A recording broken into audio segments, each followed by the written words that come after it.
Country 550 and 92.9 WAME and W225BD Statesville. Welcome to Racing Roots with Hamm. If you don't know our host, David Hamm, he's a 25-year NASCAR veteran, engine builder, and jackman. Live every Monday evening, we have a new guest From the racing world with their stories, their paths, their racing roots. Sponsored by Jersey Cape Yachts. Now here's our host, David Hamm. And good evening, everyone. Welcome to Racing Roots with Hamm, right here on 550 AM, 92.9 FM, and DHammiam on YouTube. So if you're out there driving down the street and you'd like to watch us here in the Randy Man studio, you can do so by going on to YouTube and punch in DHammiam or Racing Roots. Should both take you there. But this evening we got Waddell Wilson, the legendary Waddell Wilson, engine builder and crew chief, and bionic man as well, as I'm finding out. Ain't that right? Well, thanks for having me. I really appreciate it, David. Yeah, thank you for coming, man. It's been a long time coming. I've been wanting to have you on for, 4 years. I think I've been doing this about 4 years. But, you know, I wanted to get to a certain level before I was ready to have you on. So here you are. Okay. Maybe I'm at that level. Maybe. Well, I hope we can make it an interesting night. Yes, absolutely. And I failed to mention NASCAR Hall of Famer as well, class of 2020. 2020. Yeah, very good. What an honor. Yes, that's a legacy. You know, that's something. Normally it's not crew chiefs. It's the owners and the drivers, not crew chiefs or engine builders. Right, yeah. So I never really figured I'd get in. But true. I told them, I said, don't vote for me if you don't think I deserve it either. Yeah, that's true. And I think you well deserved, absolutely. Thank you. Yeah, and you did go a little stint of being a car owner, but that probably didn't really factor into it because you got enough credentials without that. Yeah. Because you won more Daytona 500s than probably any other engine builder, I'd say. Well, engine's 7 altogether. Mm-hmm. But then 3 is as crew chief and engine builder. Yeah. And see, that's very impressive. And to say the least. And that's so who were your drivers when you won the 3? I'm quizzing you now. The first time was in 65 with Lorenzen, and then 68 with Mario Andretti. And then it was in 1980 with Buddy Baker, you know, in what we call the Gray Ghost. Yep. And then in 80, I know I built engines in 72 for the Wood Brothers when A.J. Foyt won Daytona and Ontario. And then whenever David won, well, he won it later. But anyway, then in 75, you know, that was Benny Parsons. Yes. That was the first time we went down with a small engine. Yeah. I met Benny's wife up at Wilkesboro. She was riding around. And I believe she was out Saturday evening as well whenever we went up to the Call Family Distillery. And she was there hanging out with us. So it was very cool. Very nice lady. Oh, yes. Yeah. He was over from the Ellerby area, right? But he also lived in Wilkesboro, I guess, at the time. Or yeah, he had a home in Wilkesboro, and that was his last home in Wilkesboro. Mm-hmm. Yeah. All right. Very good. We got Bryson over here with me as well. Hey there, Bryson. How's it going? Good to be here. Going good. What do you think about Bryson, this young guy? What about his hairdo? Yeah. Have you ever had hair like that? I mean, it's the style. Now, you did have a style of hair back in the day. I did. I'm in disguise now. Yeah, well, I mean, you still got hair. That's a good thing. Yeah. I mean, you know, but you had the curly hair too. So back in, you know, I did at one time. Yeah, remember the mullet days, kind of. Yeah, it wasn't exactly a mullet day, but I do remember going into Riverview Inn. I'm not going to forget about you. My wife's over here too, to the right, Tracy. Yes, last and not least, I should say. But I remember going into the Riverview Inn down in Charlotte, the West Charlotte, because that's where I went to school at Harding. In 1987, we were number 2 in the state in our football team. And I remember seeing you coming in, and I was like, that's Waddell Wilson. Not, you know, a lot of people might not have knew that, but me, I was, 16, and I knew that. Because Wow. yes, I mean I've always loved NASCAR and the history and all that stuff. And as I told you before the show, I used to ride my bicycle down there by Dixie River Road and Holman-Moody and all these shops. But you were at Holman-Moody in the '60s, and I wasn't around then. Yeah, I went to work in '63 and then worked through '72. Mm-hmm. And it ended in '71. That's when Bobby Allison won all the races at Black Mercury. And in '68 and '69, we run Pearson for the championship, won it both years. And then '72, Glenn come to me and wanted to know if I'd stay around and build his engine that year. So I built his engine in '72. Oh, okay. That's cool. So you worked with at Holman-Moody. You worked with a lot of people because that was almost like a training ground. I mean, if you call it that, because all these people ended up moving on. As Tracy's dad was one of them, Kenny Thompson. When I went to work at Holman-Moody, there was only 30-some of us, and that included the secretaries. Wow. And it was amazing what went on in that place, you know. But a normal day was 8 in the morning till 10 at night. Okay. And it come Thursday night at 10 o'clock, you was wore out. I'll bet so. So you stood on your feet all the time. Yeah. And I tried to get out of the engine room and go work on the race car, but I never did accomplish that one. Never quite did I it. always had to stay in the engine room and build engines. Yeah. I had that opportunity too, and I decided to go with the engines. Do you remember a guy there that I'm going to get the camera on you now. Do you remember a story about a guy there that cut his finger off, and they put him in the car and was taking him? So I guess it was John Holman put him in the car. I should have his printed out, but anyway, took him down the road to the hospital, and I don't know if it was let's see, Ralph Moody maybe. Let me tell you that. Yeah. I happened to be there when that happened. That was at Riverside. We were testing. Okay. And Smitty, was the boy's name, and he took a cylinder head off and set it in the floor, and it happened to catch it on his finger, and it just popped his finger off. Oh, gosh. And Moody grabbed it up, put it in his handkerchief, and took him downtown to Riverside, and they attached it back. Okay. That was quite amazing. But Wow. I remember his finger there in the floor. Yeah. And Moody knew exactly what to do, though. Okay. And he saved his finger. Yeah. So I wonder if this is the same story, but in the book, the Holman-Moody book, it talks about, I thought it was Ralph Moody. Somebody threw it out the window on the way to the hospital. Of course, it might have been infatuated, you know, but they said somebody threw it out the window, and then so then they ended up having to go back looking for it because he just saw a bloody rag and it's like, oh, get that out of here, out the window. Yeah, R. Smith was the boy's name. Okay. He was a great mechanic. Mm-hmm. What ended up happening with him? Well, he ended up going to Junior Johnson and then going back and forth to work. He ended up losing his life on the road. Oh, okay. Yeah. Mm-hmm. That was a horrible thing. Yeah. Well, so do you have any memories of Tracy's dad, Ken Thompson, there at Holman-Moody? And we didn't work in the same department, but I remember being there and worked on the GT program where we had it there for a couple of years. Okay. But That's right. Yeah, there was a video, and he said that he had touched every part of those GTs. oh yeah. And I remember his dad too worked there before that. Yep. Yeah, his name comes up a lot of times when we're talking about Holman-Moody days. 'Cause I think he kind of got him a job, or he got him in there working at Holman-Moody too. So as far as, you know, having the in, I suppose, because you had Cale Yarborough come along and started. He's a carpenter or something, right? Oh, he was an apprentice carpenter at that. Mm-hmm. Banging John Holman for a ride. And then the Ford Motor Company gave him a ride, Yeah. or gave him a chance, and he proved out to be the one they took, and Yeah. they put him in Banjo's car to start with, and boy, he was amazing right off the get-go. Yeah. He was a scrappy little fellow, wasn't he? Oh yeah. Well, they tried to get him to play football for the South Carolina did, and he didn't want to do that. He wanted to race cars.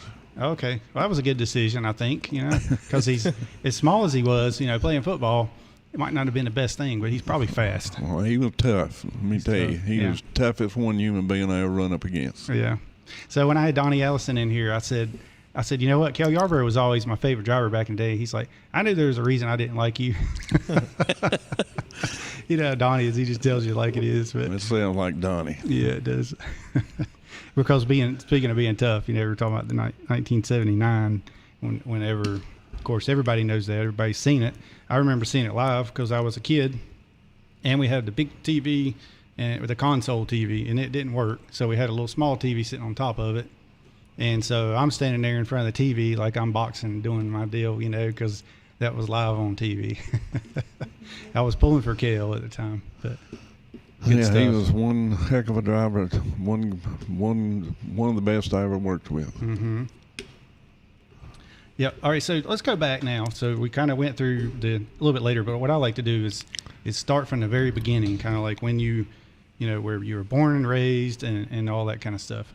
And just Well, I your was born backstory. in Mitchell County, you know, a little town called Bakersville, up in the mountains of North Carolina. And then we ended up going to Nashville Diesel College, graduated from there. And then ended up in Miami, and I had my own old race car in Miami. And I really enjoyed driving. I thought I was better at driving than I was mechanicking. But anyway, I finally tore that up on July the 4th, and then I decided to come home then, back to North Carolina. What was the jalopies? I mean, that's just what the article I read said. Yeah, well, it was I don't know what you call them really, you know. But anyway, Yeah. They were just jalopy flathead cars. Fords, I remember that. Okay. I bought the engine for $10 and put in there and won with it. All right. Yeah, Mr. Bill Blair knows a lot about them flathead Fords. Yeah, he's a flathead Ford man. Yes. That's for sure. Yeah. But then, you know, I had a job at the Ford place and decided, you know, they changed owners and we didn't like each other, so I left and went to Charlotte to try to find work. Yeah.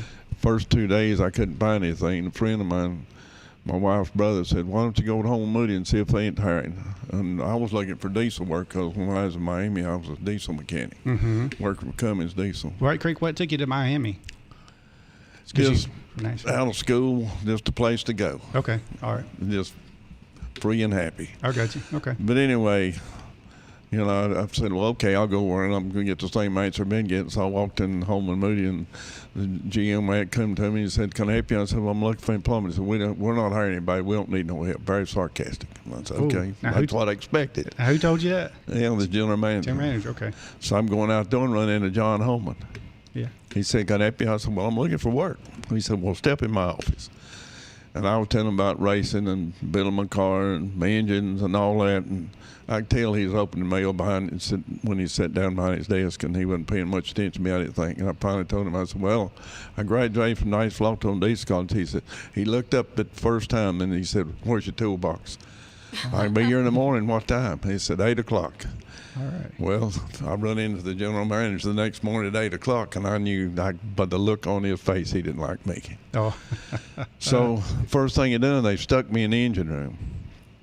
And I'm a little odd about it. Then they was giving me jobs that normally you wouldn't give just anybody to do those jobs that they were giving me. Mm-hmm.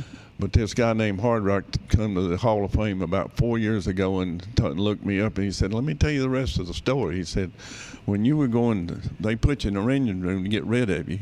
Oh. And then they would, every time you go to lunch or a break, they were checking everything you was doing. And said, finally, Terry, he was over the engine room. He said, boys, we can't find nothing wrong with what he's doing. Maybe we ought to just leave him alone. There's something special about him. Yeah. So anyway, it wasn't long after that, you know, well, I was on Fireball's race car. Mm-hmm. And then at the end of 63 and into 64, Moody and Lorenzen come wanted me to be the jackman on their car. So I said, well, I've never jacked one. So anyway, we're going to have tryouts. Them boys heard about it, and they wanted to be jackman. So we had tried out. The first time they said I cheated, and the second time I got a hand feel of it then. And I done it much quicker. So anyway, I was a lot quicker than the rest of them. Then I ended up with the job. The rest of them left. So that until Lorenzen left, and then here come Pearson, and worked with him for the 2 years. or long. It was longer than that. That's my other favorite driver. Yeah, and then but I ended up then changing tires for him. From then on, as a front tire changer. Okay. I saw some pictures of you doing that. I was like, wow, okay. You did everything. I mean, just about everything. I gassed one time in Atlanta, and I said, I don't want no more gas. I understand. Yes. I didn't like fires. I had been in the fire one time in a race car, and I didn't want no more of that. Mm-hmm. Yeah. I got a text from our buddy Cliff Champion, and he says, Waddell Wilson, a legend. And he said, I had the privilege of working with Waddell and Buddy Baker to win the 1980 Daytona 500. Yeah, that was quite a special day, you know. Cool. But, you know, they had back, you know, in 68 and 69, we, you know, won the championship. But then in 73, I went to work for LG DeWitt. And then in 75, you know, Benny won the Daytona 500. Mm-hmm. And out of an engine I wouldn't give you $200 for. Yeah. But there's a lot behind that. That's the other thing I was reading about the engine you were talking about. Kind of it wasn't it was put together with a bunch of almost scrap part kind of stuff. Well, it was at Riverside. That was the first race of the year, and somebody gave him a box of pistons. So he come to me, tickled to death, Benny was. He said, I got a set of pistons. I looked at him. I said, drag race pistons. That's quarter mile. We can run 500 miles. He said, yeah, but that guy says they'll work. Okay. Went to the shop, back Taylor and built the engine. And I said, we need to build another one. We can't afford another one. So I go then in 74 when we blowed up all those engines. I go through all the old used parts and finally found enough to put a engine together, which I wouldn't give you $200 for when I got through it. And we go to Daytona, and the second lap, you know, he blew that engine up, the new one that we built pistons out. But anyway, blew it up, and they put that old engine in. And, you know, we qualified with it. We practiced with it, run the 125. We started it, and we fell out of it. Here we are going to run the 500 with it. Come down next to the end, and he's running second, and David Pearson in the Wood Brothers car, he spins out, and we end up winning the race. And that was the miracle that we won that race. But I had to go to the tire down, make sure the cubic inch was right, and I said, well, to start with, that's 366, then it went to 358. Oh. And I'm thinking, what crank is that in that thing? Oh, man, yeah. So anyway, I went to tear down, and it was okay. But whenever I seen somebody win that race, I had no clue, and no human possible way that they was going to win that race. Not the Daytona 500. Yeah, but that was story. one day that LG DeWitt and Benny Parsons was the happiest two people I've ever seen. I'll bet so. And he got by with a good budget too on that. No joke. The cheapest engine ever winning the Daytona 500. But that just goes to show you how just you putting your hands on it makes it that much better. And so it did it. It made it happen. So you who influenced you to get into racing? I mean, what did your dad do? Your mom and dad? My father, he was a World War II pilot. Oh. World War II. And my mother, she was a nurse. No, it didn't have nothing to do with me getting into racing. Yeah. Zero. Yeah. No, it didn't have nothing to do with that. It's just something I, as a kid, you know, loved, you know, fast cars. And that's why I just stayed with it. So you, during World War II, you would have been, 4, 5, 6, 7, all through those years. Do you remember your dad being gone? No, I was too young to remember. Okay. And then, you know, when he went to the Canadian Air Force to start with, and then when the U.S. got into it, and he come back and flew for the U.S., he flew bombers of all. Oh, wow. Yeah. But anyway. Yeah. That's another whole hour show in itself. I mean, yeah. I love history anyway, but that's great. It's very cool. But at Holman-Moody, had built engines for Lorenzen, and then I remember being at Daytona in '67, and Mario was down there, and he was in the company car too, and he's going to John Holman complaining about his engine. It wasn't running as good as Lorenzen was. So Holman, we was going back and forth. Then we'd down there for 2 or 3 weeks, and Holman had me build his engine, and Mario told me this 2 or 3, 4 years ago, whenever they inducted him in the Southern Motorsports Hall of Fame. And we got to sit together and talk probably 30 or 45 minutes. And he said, let me tell you what happened the rest of that. He said, I drove the tractor trailer down to Daytona, and we went and told Lorenzen his engine number, and you told me mine. And he said, I went to get it. And he said, boys didn't want to let me have it. Oh. He said, I thought I was going to have to wrestle him out of it. He said, no, I'm taking that engine. He said he got it, put it in the car, and he said the first lap on that racetrack, it picked up 400 RPMs. He said, I knew I had them covered then. Oh, yeah. That's very cool. And then the two of them ended up lapping the field that day. Mm-hmm. Dang. So that engine that I used in the thumbnail, you were working on that engine there, 427 Ford. Right. 2 carburetors. Well, that was in 68. This was 67 when Mario won it. Yeah, gotcha. So, but that just so you'd already been there about 5 years, I guess, at that point. Yeah. And you had, let's see, was Eddie Lanier there at that point? And Robert Yates? Robert Yates come on, I don't remember exactly. We were not in the barracks at that time. We'd moved to the new building. Okay. And whenever Yates showed up. Oh, okay. I got you. Because I know that Robert Yates was there, well, I think around 68 or so. But Eddie Lanier was there right before him. And then they moved Eddie over to building them, and then Robert to doing the bearings.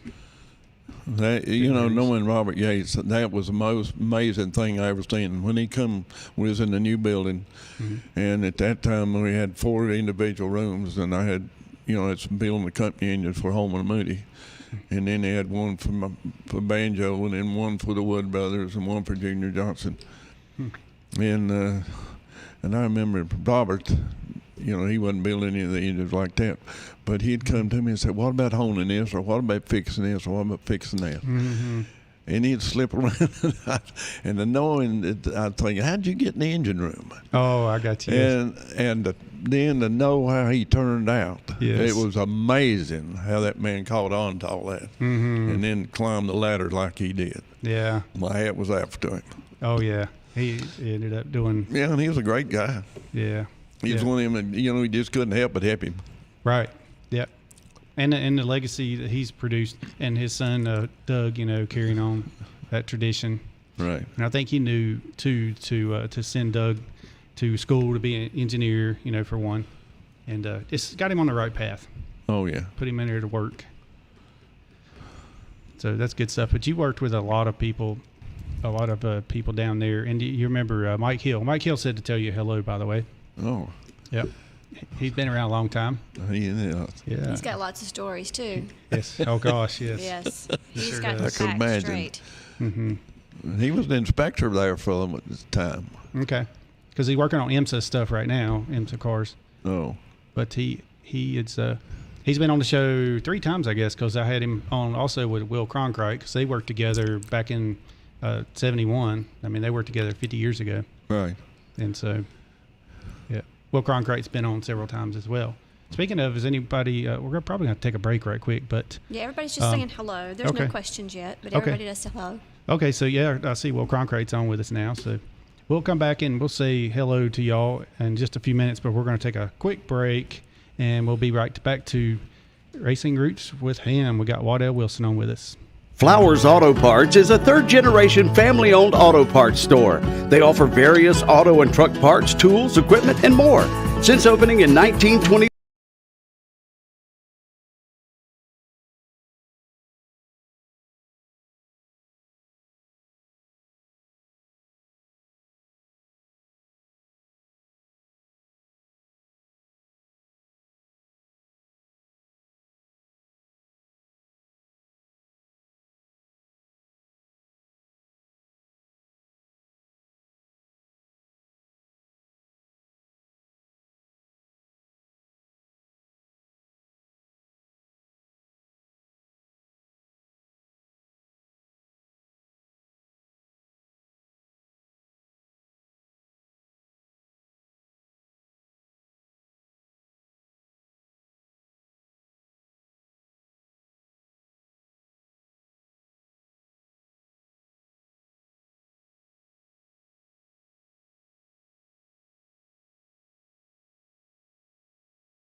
WAME.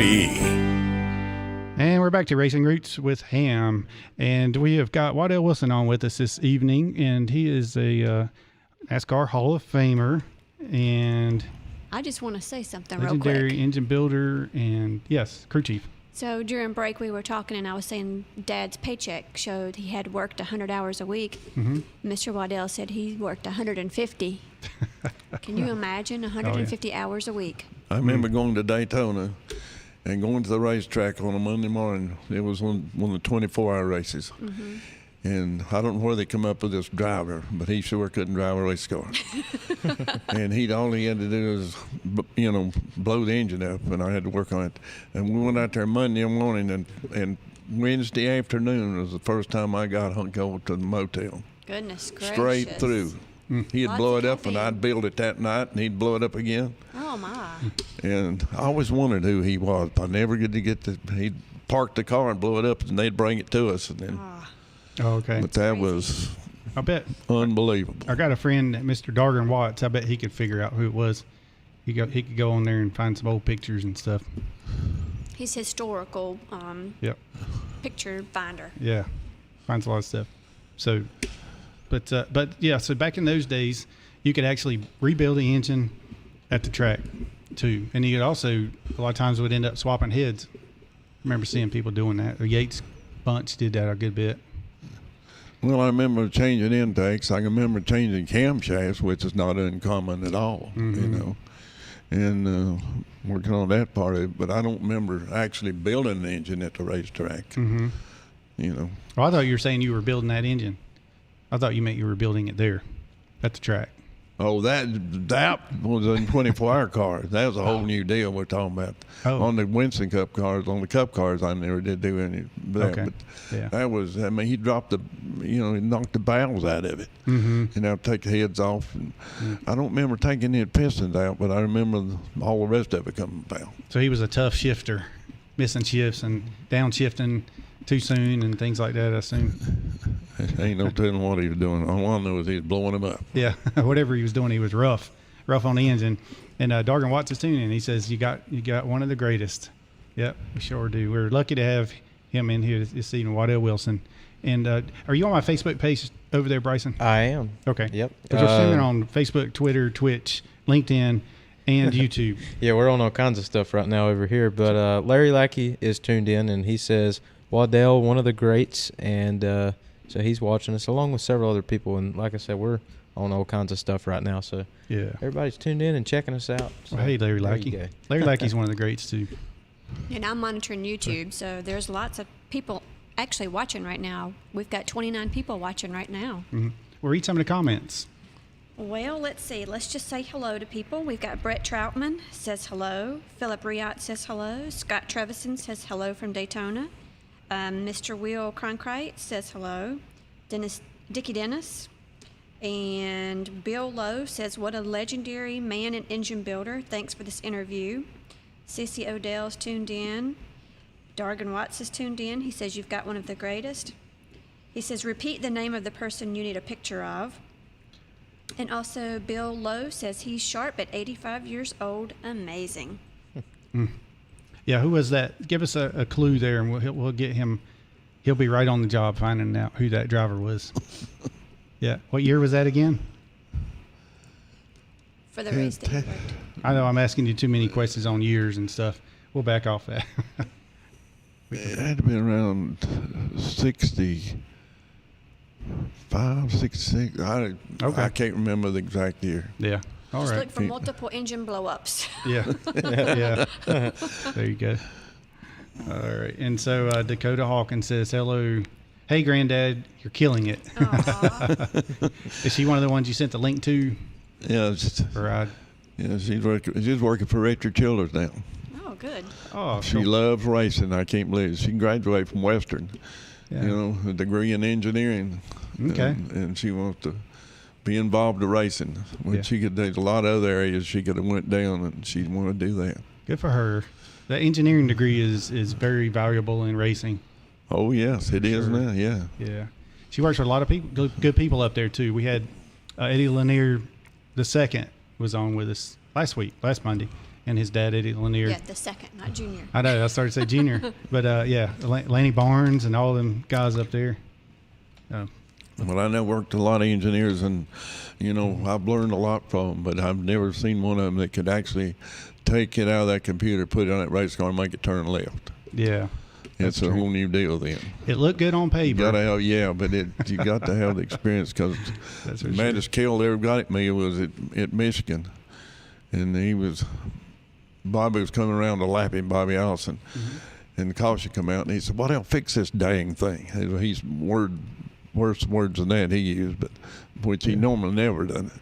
But anyway, I remember getting this thing straightened out, and then Cale goes out there and wins the race. But I let the engineer, he wanted to set it up. I said, "How about I'm building engines, I ain't got time anyway." So he did set it up, and he thought 4 equal springs was all you needed, and put a little wedge here and there, and a little ballast, and move it around, and that's all you needed. He was very wrong. Oh, yeah.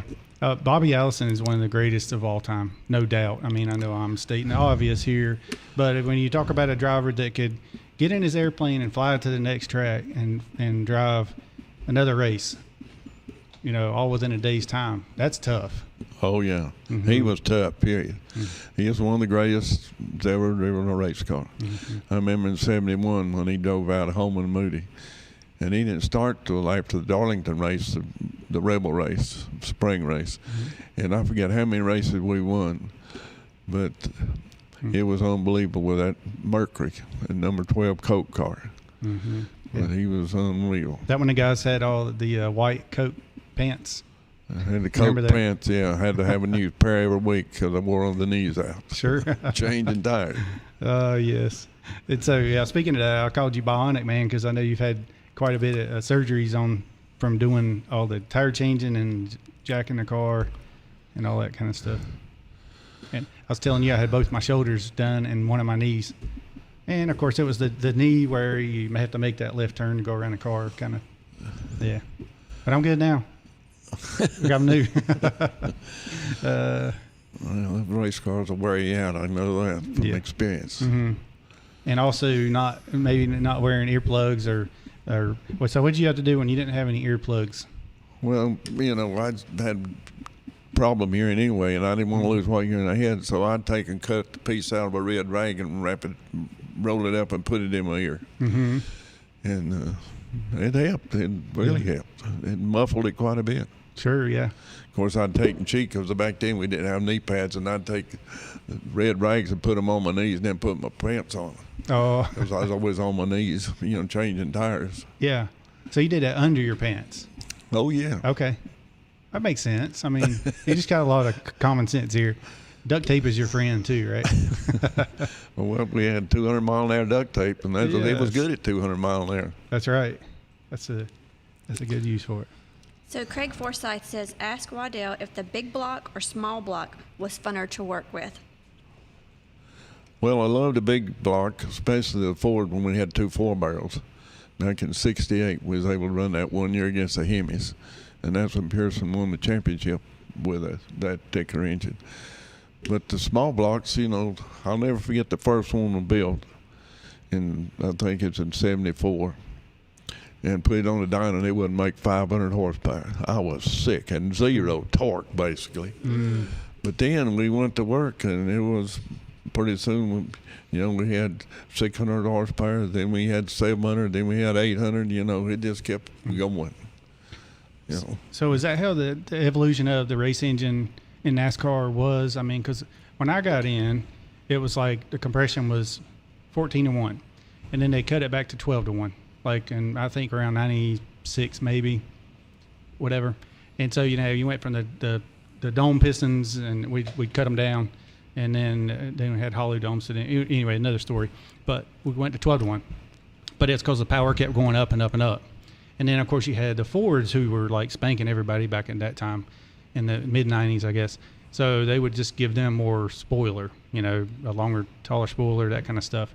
But my question is, back in the 60s and the 70s, and I guess into the 80s, where did they cap and how did they cap off the horsepower numbers? Well, there wasn't no compression rule back then. And I'd always put pump them up. You know, they had different ways of doing it. You know, cutting the heads, the block, you know, the piston domes that you used. You know, there was so much involved in pistons, you know, even back in the 60s. Which explains that piston. I'm sorry, I guess it was in 1968 whenever you were there with Ralph Moody in one of the pictures in the book. And I actually brought the book today I was going to have you sign it where I got Robert Yates to sign it on his picture there. But anyway, there's a picture of a piston. He's holding a piston and you're there with him, right behind him. And the piston's got a big dome on it. Right. Okay. Yeah, that's how you got compression out of that dome. You Yeah. know. But there was so many ways, you know, doing it back in the days, you know. And I can remember, you know, we had a flow bench at Holman-Moody. It was a big GM blower on it. If you got your hand over the suction of it, it probably sucked you in it. Wow. Okay. But I learned so much working with the flow bench, working back then on the intakes and the carburetors and all.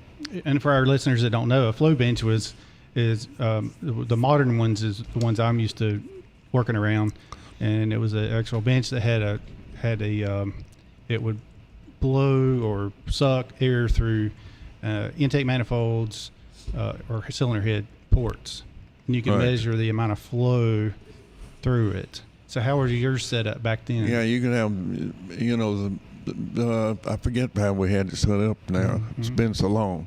Yeah. But I know, you know, you could work on turbulence and make sure you got the airflow straight and not tumbling. You know, you didn't want reversion in the engine. So there's a lot of areas you could work on there. Yeah. And camshafts naturally played a big part in it too. No, we'll tell them how many thousand camshafts I tried. I'm sure. Yeah. But it's always trial and error, and you always take and build an engine. The next one you're going to try to make it better than that one, and that's it. Just kept progressing on. Yeah. I know one of the stories was about Tracy's grandfather, Willie Thompson, back in the Schumann and Thompson days in Charlotte. Whenever he'd get a cam and take a file to it, and basically custom make the cam with a file. I've heard of those stories, but I can't imagine it. That's the wildest thing I've ever heard of. But I've heard it, and they certainly told it for the truth, so I believed them. But that was some rough doings. Yeah, that's tedious, isn't it? It's like very much so. Take forever. So you get one load, and then you got to go to the next, and you got like 14 more. So I don't know. Anyway, yeah. All right. So then Dargan is. What was that other comment there, Bryson? You see anything? Hang on, I'm not looking. Oh, I guess that was the one about the. The one that's funnier. Oh, so you didn't work on any Chryslers. You always worked on the Fords. Ford and Chevrolet. And Chevrolets. Yeah. No, I don't know. I just didn't have no desire to work on the Hemis. Yeah. Those Dodge Hemis. I'd always looked at them as big, heavy engines. Yeah. I'm with you there. I understand. So one of the coolest engines, I guess, around was that 427. And then you had the 429. Yeah, 429, I didn't like it. Okay. Yeah. No, that was not an easy engine to build. It took half a day just to trace the rod bolts and whatever. Oh, I've heard about they're different on those 429s. Yeah. Yeah, they didn't stay around long, and I'm glad they went away. Yeah. Did you ever get to run the 460s? I'm just curious. Well, couldn't go past 430, so okay. That reason went down to 460s. Okay. All right. But I remember the year that I built for the Wood Brothers in '72. That was what I built for them that year. It was a 429 with a restrictor plate on it. All right. You know, but that's what AJ won the Daytona 500 in, and then later on, that was the first part of the season, and then Pearson got in and won whole, I don't know how many races he won the rest of that year. So is that car, the replica of that car, still around? It was red and white. Yeah. And I believe they brought that by Roush Yates Engines years ago. Leonard Wood brought it in, the car. And if I'm not mistaken, that might be the one that had I think it might have had a trap door to see the tire wear. You remember that being in that? Yeah, you done that at dirt tracks places, it's where you could see the tread, and then they got away from it. But okay, I never did like dirt racing. Oh, okay. I didn't like that at all. Yeah, so speaking of that, because we're going to have next week, we're going to have Tim Flock's daughter in with us, Peggy Flock. And, Tim Flock had the Jocko Flocko. The monkey, yeah. Yeah. And the monkey What'd you went. think about that? Yeah. Having a monkey as a passenger. That was pretty much a publicity stunt, I suppose. But it was pretty funny, especially whenever Jocko went crazy when he pulled that flap and saw the tire moving and then just went nuts inside the car and cost Tim Flock the race. So we're going to get the full story. Actually, tomorrow. I don't know. Did I say next Monday? Yeah, you did say next week. I was getting ready to correct you, but Thank you, Bryson. I wasn't going to interrupt you in the middle of appreciate your storytelling. So I appreciate that. Yeah, you're welcome. Tell us about your deal at Hickory this weekend, though. Oh, yeah. So I'm not sure where that race was. I don't know if it happened at Hickory, but I know Jocko Flocko rode with Tim Flock at Hickory Motor Speedway. And it's brought up quite often there. And, when you go Saturday night, every Saturday, you hear it quite a bit up there, which is pretty cool. That's right. That, they're letting fans know about that because not everybody, really knows about that a lot.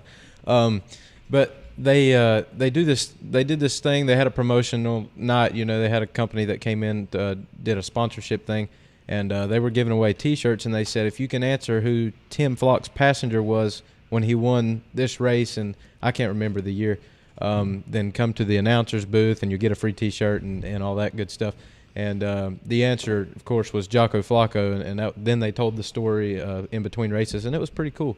That they're that they recognize that, I guess. But it's one of racing's full of good stories, and that's one of the funnier stories that we got. Yeah, but it's pretty cool. And how many other 16-year-olds would have known that?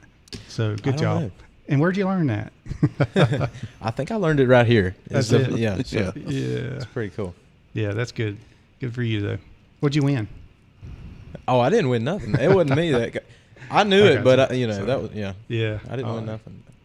All right. So, Dave, Yes. you remember our elementary, middle school friend, Rebecca Moffitt? I do. McGee. Yeah. She and her husband just visited the Motorsports Hall of Fame in Daytona. They're probably still there, but they just posted pictures of it. And they're tuned in. She and I went to school together, and I was actually in their wedding. Okay. Is she any kin to Thad Moffitt? Is she? Probably not. But because she was a Kyle's McGee. sister is married to a Moffitt. Anyway. Okay. Yeah, Kyle Petty. I don't know. They'll have to tell us All because right. they're listening. So say hey. Yeah. Well, hey Say- there. Hey, Rebecca and Rob. Hey, Rebecca and Rob. Hope y'all are having a good time on the little vacation down there. That's right. Great place to be. So what did Cratchity ask a question? Oh, Nick Ramey just texted me. Okay. Yes, Nick. Do that. He says, what did you do with the headers to minimize reversion? What did I do with what? The headers to minimize reversion. Well, the first thing, it started with the camshaft and then the carburetor. And the headers, I got found step down headers, and that's ended up with a, that was the big game we had. I remember I'd done it on Cale Yarborough's car for the first time. So, but it was quite a job to make it fit in the car, and you got it all worked out. But I remember we won the Daytona 500 with the first setup. Well, That's awesome. how throughout we were talking about evolution of the engine earlier, and whenever to Bill Davis Racing, and was working in the engine shop there, and we had, at the time, it worked out for the reversion. I ended up making the spacer. I think it was a 1-inch spacer at the time. We ended up winning 4 races in a row, and then they figured out what I had done to these spacers, so they ended up carrying it around and said, at NASCAR said, no, can't make these anymore. But I think that was anyway, talk about reversions. All right. Hey there. Hello, Hey, who got on the line with us? this is Bob Fisher. Bob Fisher. Hey, Bob Yes, Fisher. sir. Put these headphones. Let me get Waddell some headphones here so he can hear you. I don't hear it in Mr. mine. Bob Fisher. You don't hear him? I can Okay. hear you, man. Good. There we go. Try it now. All right. Waddell is online with us.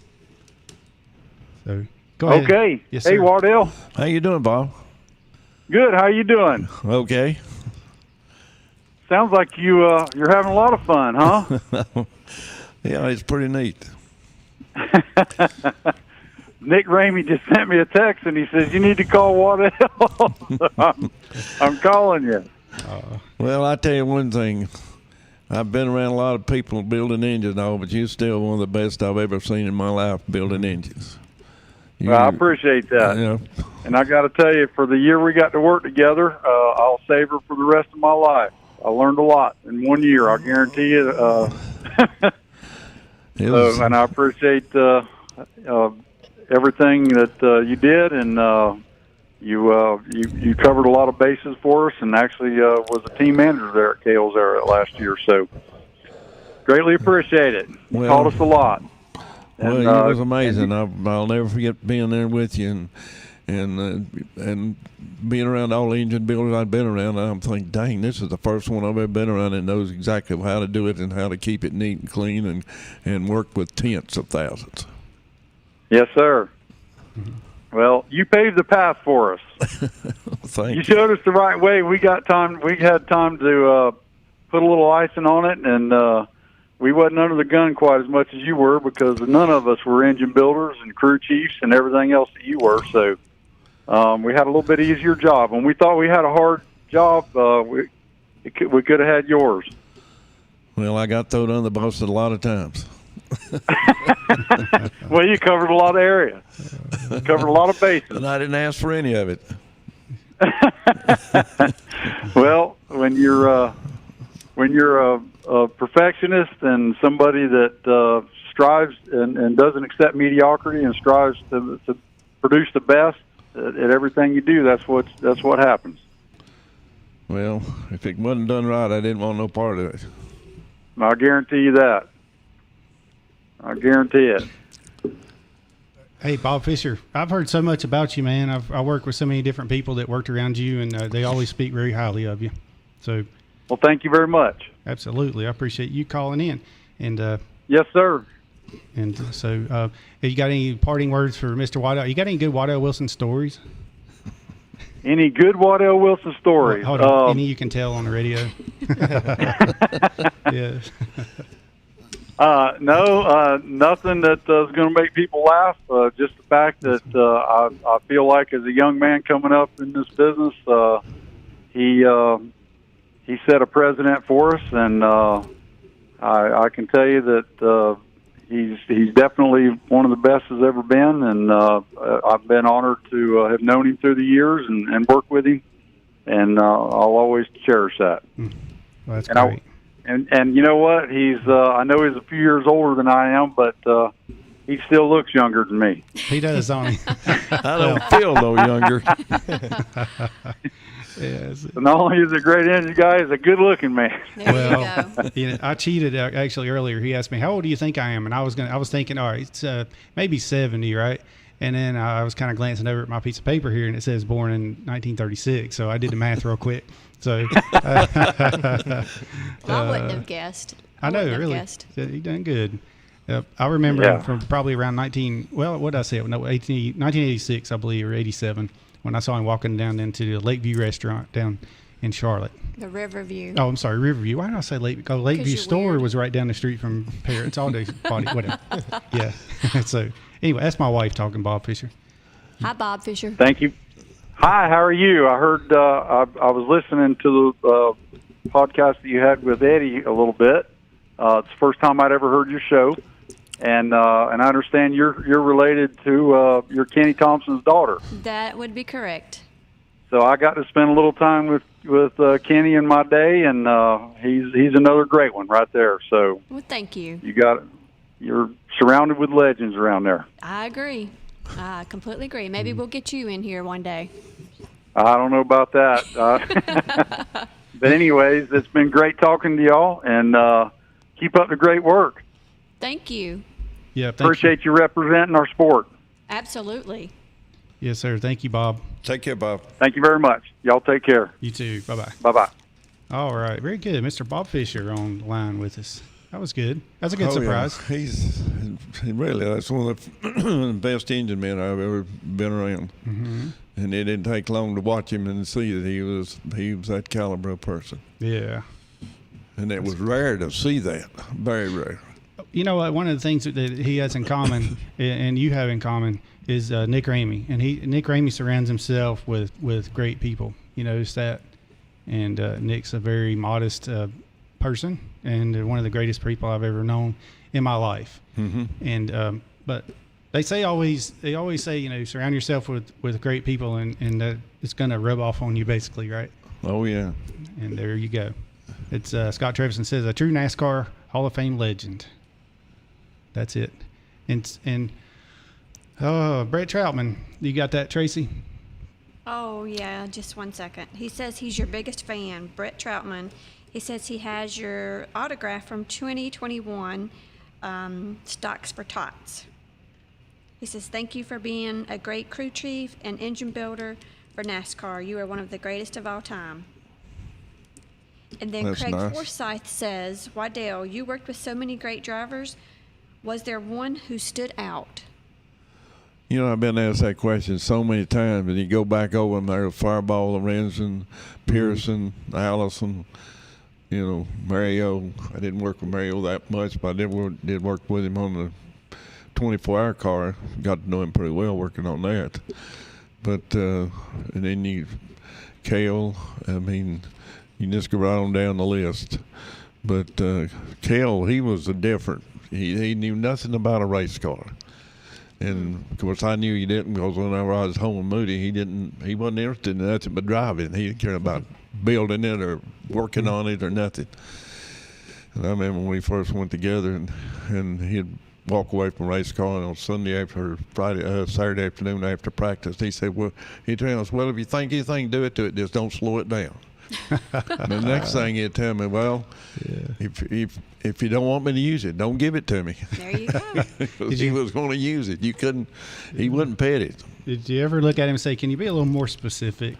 And I know one of the biggest mistakes I ever made was in '83 when he come to drive a race car. In '82 at Talladega, Benny Parsons and I was the first to break 200 mile an hour at Talladega. And I said, well, you know, and it was ended up being a bigger deal than I thought it was. I remember being on pit road and we broke 200 mile an hour. I said, we're on the pole, and what's 200 mile an hour? It's just the number. But then I remember I went outside to pick up some tickets. The guys their wives was coming, and they just wanted some passes.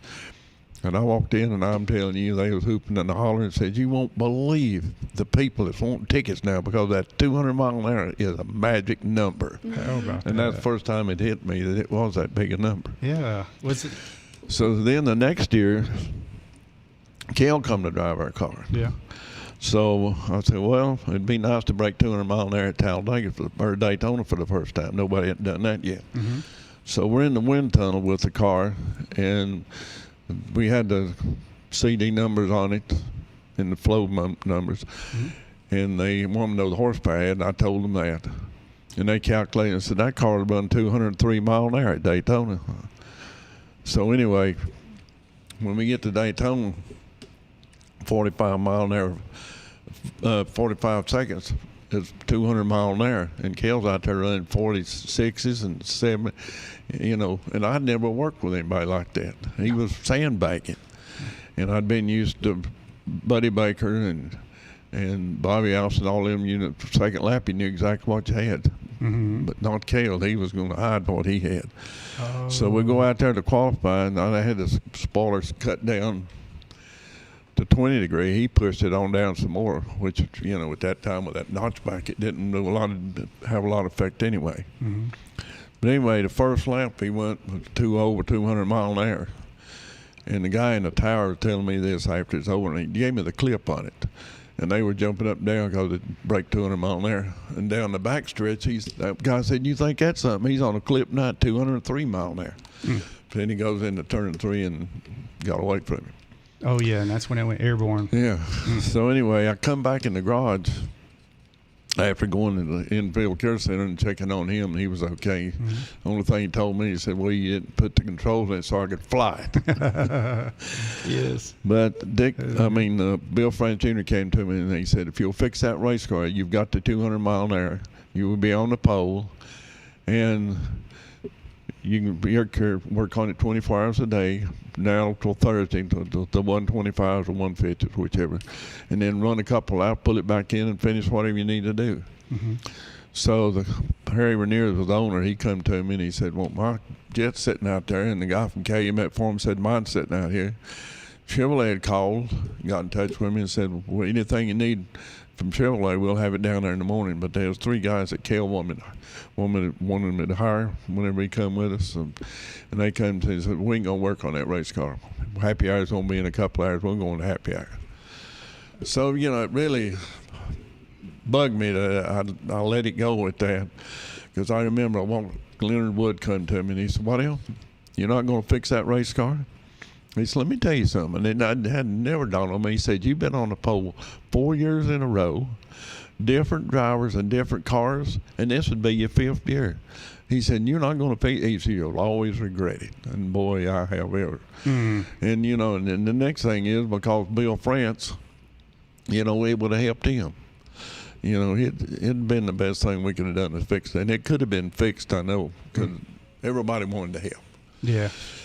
But I just didn't take it serious enough, I guess. But it's still, I kicked myself. But the funniest thing that ever happened. There might have been a reason for that. Yeah, the funniest thing happened when there's Junior Johnson walked by, and a friend of his told me about it years later. He said, Junior looked at that thing and said, anything goes that fast ought to turn over. Oh, see? But Junior, he was something else. Gosh. But anyway, I'm sure. we took a backup car and still won the 500. And then the next year with Cale again, we won it in '84 too. Yeah. How about that? I'm gonna we'll get more into that here. Hey, are you still there? Yeah, I'm here, buddy. All right, put those headphones back on, Waddell. All right, we're getting him suited back up so he can hear you. We got Mr. Nick Ramey on the line with us. Hey, Nick. Hey, buddy. How you guys doing? Pretty good, Nick. How are you? I'm doing well. I got to call in and talk to my buddy there, Mr. Waddell. You're a good one, I'll tell you that. Hey, we have been fortunate to be around a lot of great people, haven't we? Well, you're one of them, believe me, Nick, by all means. Oh, you are. I mean, let me tell you something. Waddell Wilson, Robert Yates, Doug Yates. I mean, you guys are my heroes. I mean, just unbelievable, and I'm just honored to be a friend.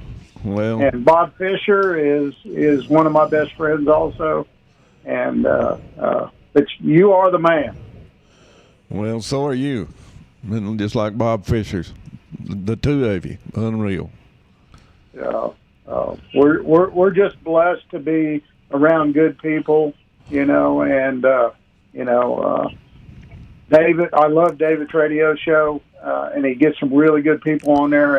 And David and I have talked and have really tried to get you on here. And we're like, man, we got to get Waddell on here. That's right. I was telling him we've worked on it, haven't we, Dave? That's right. I told him it's been several years in the making, maybe 4 years. Yes. Finally happened, though. Yeah. Yeah, it's something I don't do very often. I'm not very good at this. I'd be at home building an engine. Yeah. Well, you're doing pretty good. Oh, I know. I mean, if we could have an engine sitting on the kitchen table, we'd be right at home, wouldn't we? That's it. Be at home then, that's for sure. Well, Nick retired from building engines so that he can go build engines, right? Yeah, exactly. Nick, what you been up to? You been on vacation yet?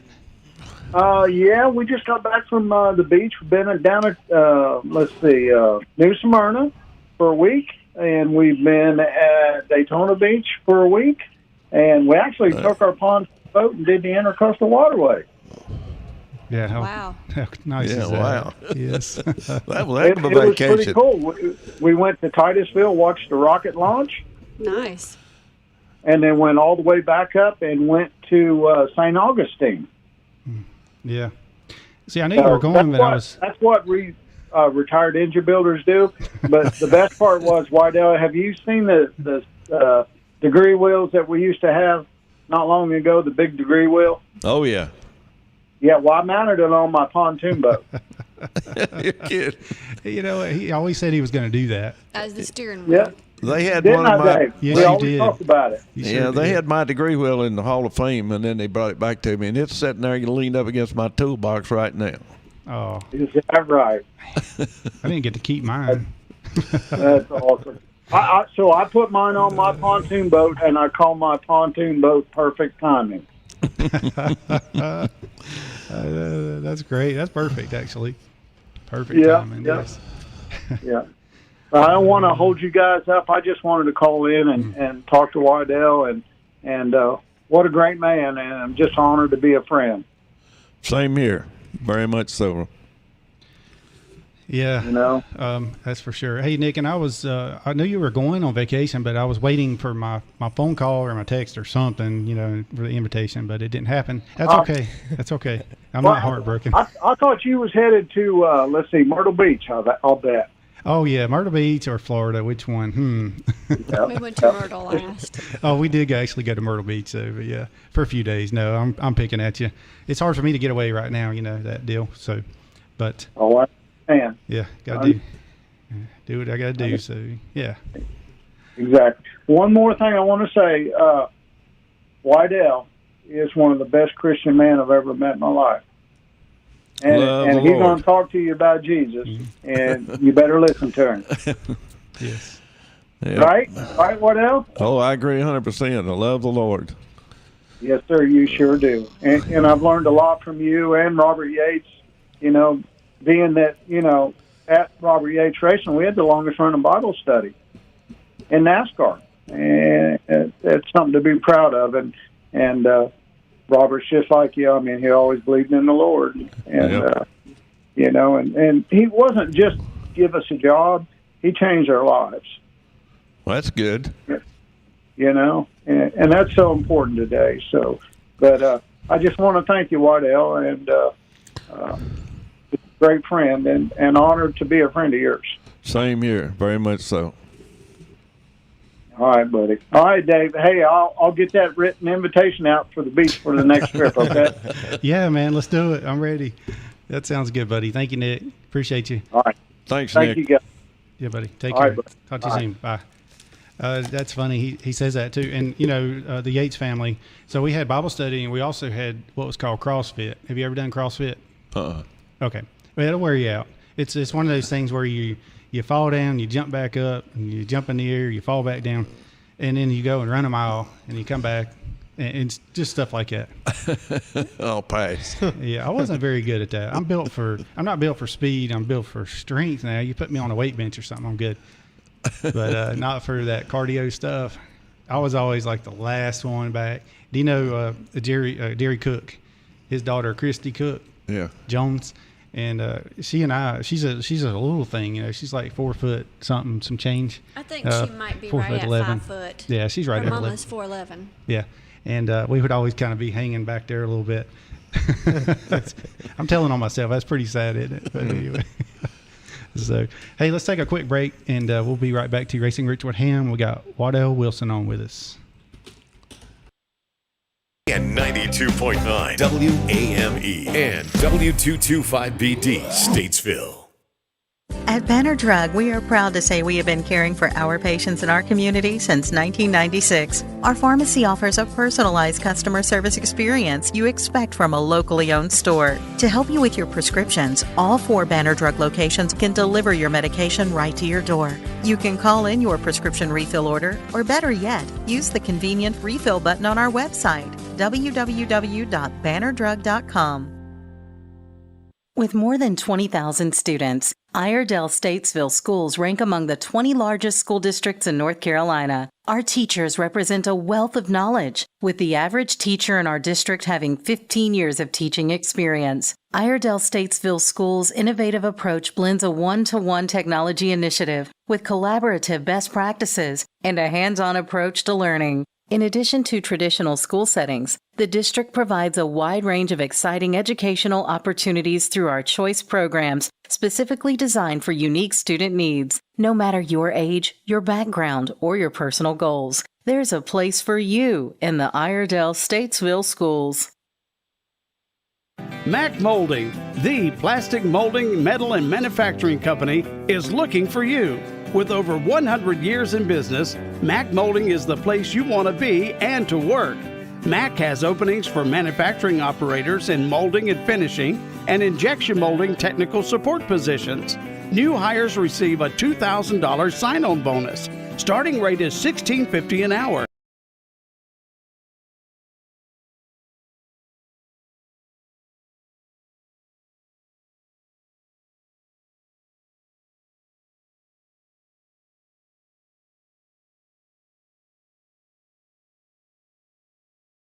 Country WAME. And we're back to Racing Roots with Hamm, and we got Waddell Wilson in with us, a NASCAR Hall of Famer, and how many time champion did we say? About 6 or so? Well, that's Daytona 500 champion now. I don't know about your total stats as far as championships, but Well, 3 championships. 3 championships, and you won a lot of races, and you built a lot of engines that won a lot of races as well. So, and you were all around the pit crews, and you were engine builder, and also a crew chief. So, yeah. I've known you my whole life. I know you haven't known me that long, but yes. I bet you ran into a lot of people like that, though. They're like, hey, they just start talking to you like they know you, right? Right. I do that with being on the radio, of course, whatever. That's the only way I can compare it. But what's some of the people that you've run into? Let's say one thing is some of the craziest stuff you've run into, and the other is people that you met, the famous people, like we kind of talked a little bit before here. Well, there's some of the movie stars that we'd run into, especially when we were in Riverside. They'd come out there to the racetrack and hang out with a lot of us, and they were very nice people. And then we'd be at Daytona testing, and they would come down there and hang out with us. So, you know, and the funniest thing I ever had one time was this doctor that was working on the engine, and it was at Daytona, and he was in the garage area, and he walked over to me, and I was on the hood working on it. He said, "Can I tell you something new?" I said, "Yeah." He said, "You know something? I'm a doctor, but I'd rather do what you're doing than want to be a doctor." Yeah. I said, "You cry." I said, "You can't be serious." You know what, though? In a way, you were an engine doctor, you know. Yeah, I never put it that way. But anyway, I thought that was way out in left field. Oh, yeah. Well, a lot of times I would think about stuff and try to remember, as far as engine, you got let's say the oil pump's like your heart, you know, and then the oil lines are like your veins and arteries and stuff. It all kind of worked very similar ways. And but you also, who did you meet? I know you met Marty Robbins before. You talked a little bit about him, and you ran into. He would go and wherever y'all were staying in the hotels, he would hang around and sing for you, right? Yeah, after dinner, you know, he would start singing, and first thing you know, they wasn't standing room in the building. You know, he could draw a crowd. And, you know, he loved racing as good as anybody ever seen. You know, he wasn't going to go out there and win no races, but he just to be in the crowd. And he was, you know, hung around Bobby Allison a lot at that time. Bobby Allison driving our race car, so that put us all together. Yeah. When I had Donnie on the show, he says that he wanted to beat Bobby Allison at Nashville really bad. And he led like all the laps, but down to like 4 laps left to go, and Bobby Allison passed him. He said, I thought he was going to cry. And he said that Marty told him, he said, "You know what? I just can't figure it out." And Donnie said, "Well, you keep thinking about it long enough, and eventually you'll figure it out." Oh, the man cracks me up. So, but our good friend, Bill Blair, we talked a little bit about him earlier, but he told me the other night he was good friends. You know, he did a lot of that 6-shooting gun stuff, right? Right. He was friends with Sunset Carson and Lash LaRue, who used to come to town and go hang out with Mr. Bill Blair too. I was impressed. I was like, man, not only does he, you know, he's been around, his first race he went to was in 1940, and, you know, his dad won in 1953, but he hung around those cool Western guys. But who were some, did you ever meet John Wayne? No. Okay. Never met him. George Jones. I'm trying to remember the ones that's made, but yeah. Ran into so many people through the years. Yeah, and then all run together. Yeah. Okay. But you met all the race car drivers. Well, I was Fred Lorenzen. That's one I always liked Fred Lorenzen. I thought he looked like a really cool guy. He was. You know, and I remember whenever I went to work with him, and we were at Daytona in I forget what, it's 74 or 64. And that's when Chrysler came with that Hemi. And we was out there practicing run 160 some mile there. And Richard had that Plymouth covered up over in the corner. And he comes out the next morning and fires that thing up, and that was the first time I ever had heard one of them Hemis run. And that was the keenest sounding engine I ever heard in my life. He went out there, and in the first lap, he ran 4 miles an hour faster than we did, just warming up. Wow. I remember Lorenzen took his uniform off and went to the motel. Oh, really? So I went, and he come by and he said, "Let's go have dinner." Yeah. I said, let's make this a test, because we was down there 3 or 4 weeks. I said, there's a lot of things I've heard these boys in engineering talk about you try for Daytona and do it. I said, none of them's ever had the opportunity to do it, but well, let's us do it. He said, okay. So I changed cam timings. I changed you won't believe all that we went through. And he was right there in the middle helping me, because he worked on that race car just like anybody else did, and he kept his own records of, everything, the springs, the sway bars, everything's on that race car. He had it all wrote down. Okay. But anyway, we halfway through the race, we blew up because he put a camshaft in. We knew it wouldn't make it, and then put it in fireballs too. Both of them blew up about halfway through. Oh. But then we went to Atlanta and tested. We went to Bristol and tested, and then won the next 7 races that we entered. Wow. So much we had learned just down there testing. Yeah. But he had a feel that was unbelievable. He could tell you, what he needed, I learned, that's the one that I learned so much from. Sure, yeah. And how was Fireball Roberts? Well, he'd come in of a morning, and he'd jump on the workbench and watch us. And he never he wouldn't say anything. He'd just watch us work. He wouldn't interfere with anything, but he never suggested anything or, hey, why don't you do this or do that? He was all the media wanted to talk to him anyway. Yeah. So it seemed like he was the kind of, maybe he was, did he have a lot of lady friends, let's say? Well, I don't know what he did after hours, but probably so. Probably so, yeah. I just always imagine him as being that way. I was down at Holman-Moody and was it Lee Holman there? Anyway, he had a display cabinet, and it had the seatbelt or the 5-point harness latch that Fireball Roberts had on, and it was burnt, obviously, in 1964 from the Charlotte race. Yeah, I remember that day. That's whenever I was on Lorenzen's car then. And I remember it happened on the backstretch, and I've never seen the black smoke come up in that race car. And it was really, really bad. At first, we didn't know who it was. Yeah. And then they told us it was Fireballs, and it was involved in it. But, he lived a couple of weeks and passed away. Yeah. That was a horrible thing. Yeah. I know my dad was there. He actually said he remembers running down to the fence whenever that happened. But, I know there was, the car was upside down. They said all the fuel was running into the headboard or whatever. Well, back then we had regular, just the way you get a street car, the gas tank was in the back of them. Yeah. And he hit the back of it and it ruptured the gas tank. Well, then Firestone come along and come out with the bladder and really helped to conserve the drivers, and all of them ruptured engine, gas tanks and all. Yeah. Every time there was a death in Plum all the way up to senior, there was always something that happened. NASCAR would work on making it more safe every time. Right. So it's amazing. NASCAR they've saved a lot of lives, just all that they done to all these race cars to make them better and safer. Yeah, and basically the bladder would be like a internal inside the metal gas can, and it would be out of rubber or whatever, neoprene, I'm not sure back then. Yeah. And then it would just kind of collapse but it didn't rupture like a metal tank. No, yeah, just a regular tank. That's what we was. That's what got Fireball. Yeah. But then Firestone went to work and come up with that. Yeah.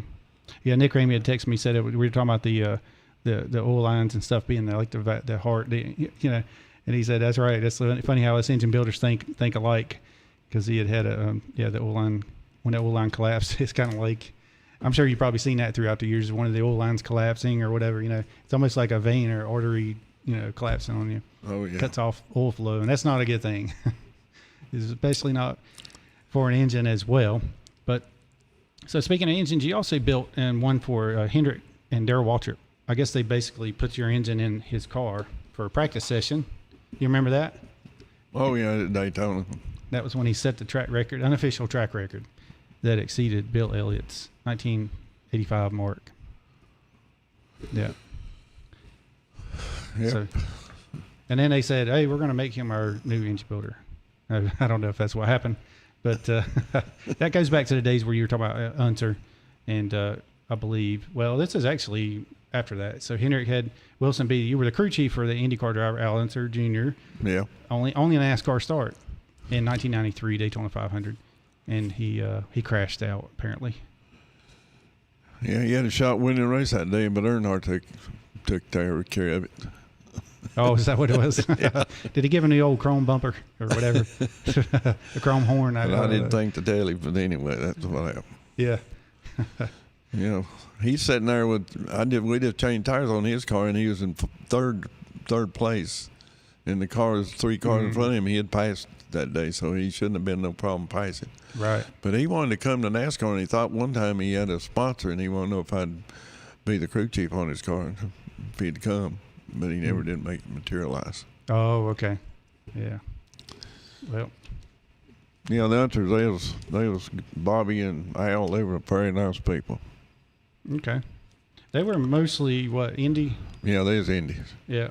And I always called that kind of like Yankee racing whenever I was a kid, being down here, it was kind of like that, right? Yeah. So where did you live whenever you worked in Charlotte at Holman-Moody in those days? Where were you living? In Coolwood area, in the Charlotte area. Okay. Yeah. That's over there on the west side, pretty much. Right up the road from me in a way. My dad grew up over in Oakdale. Right. Right next to it. So we did have some questions here come up. And Larry Lackey made a comment. You see that? And he says, it was great hearing from Nick Ramey. Yeah, he said, certainly Waddell and Nick were 2 of the greatest engine builders to have built NASCAR engines. Great show once again, David. Thank you, Larry. Appreciate you. And Dickie Dennis says, what's the most hilarious situation you had to get throughout your career? Most hilarious. Well, if you want a hint, this Dickie Dennis climbed the fence at Richmond, but stopped the race in 2014. That's pretty hilarious. So do what? The guy that asked the question, he's the one that climbed the fence at Richmond, and they stopped the race. Do you remember that? Yeah, I think that's pretty funny. That's a great story too. Anyway, that's all the questions that's come through. Yeah. So did you have anything odd that you saw throughout all of your years? One of the things that really stood out to you that you were like, wow, this is something I'll probably never see again? Besides Dickie climbing the fence. I don't remember climbing no fences, but yeah. Well, there's so many things that's went on in the past, Yeah. It's unbelievable, all that we've been through. Sure. And, we could always come back to that. But what was your last position in working in racing? Crew chief. Okay. And which team was that for? That was with Harry. No, Harry was already gone then. Yeah. But I worked with AJ there. I put that team together for him. But then, he got sponsors for a little while, and then it went away. Mm-hmm. So that one. Yeah. Then Larry Hendrick, I worked with him. Larry Hendrick, okay, right up here in Statesville. Yeah. Yeah. Well, that's neat. And Tracy, did you have a question? Yeah, I was going to say, naturally you're a Hall of Famer. What was that like being inducted into the Hall of Fame? Well, what an honor, you know. I remember when they told me I'd been inducted in, I couldn't believe it. You know, it was just wild.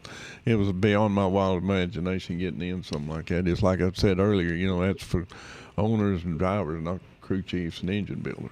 But anyway, it was been a lot of fun. Yes. We had the honor of going to the one where Robert Yates was inducted after he passed. Yeah. Yeah, that was, I don't know, 3 years ago or so. I think it was probably 4? longer than that. Well, I guess it had to been about at least 4 years ago. Yeah. Before you quit. Right, for sure. When we were talking about the Yarborough wreck, the crash in the garage, you talked about the, let's see, who was it that walked past you and asked you if you could get that car fixed? I guess from Bill France Jr.? Well, Bill France was the first one to come to me, and wanted if it's any way I could fix it.